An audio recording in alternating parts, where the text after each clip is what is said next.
बाबासाहेबांची जयंती म्हणजे आमचा उत्साह असतो. मी ज्या वेळेस सोलापुरात असतो त्यावेळेस इथं बरोबर 9 ते 9:15च्या दरम्यान इथं येऊन बाबासाहेबांच्या चरणी आमच्या श्रद्धा अर्पण करत असतो आणि मग पुढे कामाला सुरुवात करतो. बाबासाहेब म्हणजे आमच्या देशाचा सामाजिक समतेचा पाया रचणारे ते थोर नेते होते. जसं अमेरिकेमध्ये अब्राहम लिंकन आहेत तसे आमचे देशाचे बाबासाहेब हे महान नेतृत्व देणारे घटनेचे शिल्पकार आहेत आणि त्याप्रमाणे भारतीय घटना आणि राज्य चालवावं अशा प्रकारची भूमिका या देशाची आहे.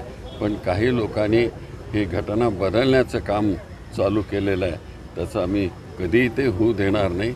बाबासाहेब म्हणजे आमचा जीव की प्राण आहे. तर ते शेवटपर्यंत आम्ही बाबासाहेबांच्या कर्तृत्वासाठी त्यांच्या विचारासाठी लढत राहू. भाजपचं त्यांचं तसंच असणार ना. आमच्या सामाजिक समतेचा विचारच आम्ही मांडत आलो आतापर्यंत.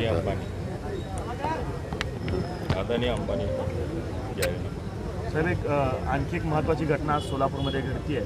धैर्यशील मोहिते पाटील आपल्यासोबत पुन्हा येत आहेत. तर 2003मध्ये आपण सगळे सोबत होतात. पुन्हा एकदा काही काळ दुरावल्यानंतर पुन्हा सोबत येत आहेत. कसा वाटतो आजचा दिवस आहे? मला वाटतं आज हे क्रांतिकारी अशा प्रकारचा दिवस आहे. आमच्या पक्षाच्या दृष्टीनं शरदरावजी, विजयसिंग मोहिते पाटील आणि काँग्रेस पक्ष एकत्रित येऊन त्या ठिकाणी सहयोग देतात. ही अतिशय महत्त्वाची घटना. बारामती आणि सोलापूरवर चमत्कार दिसेल म्हणजे जरूर दिसेल.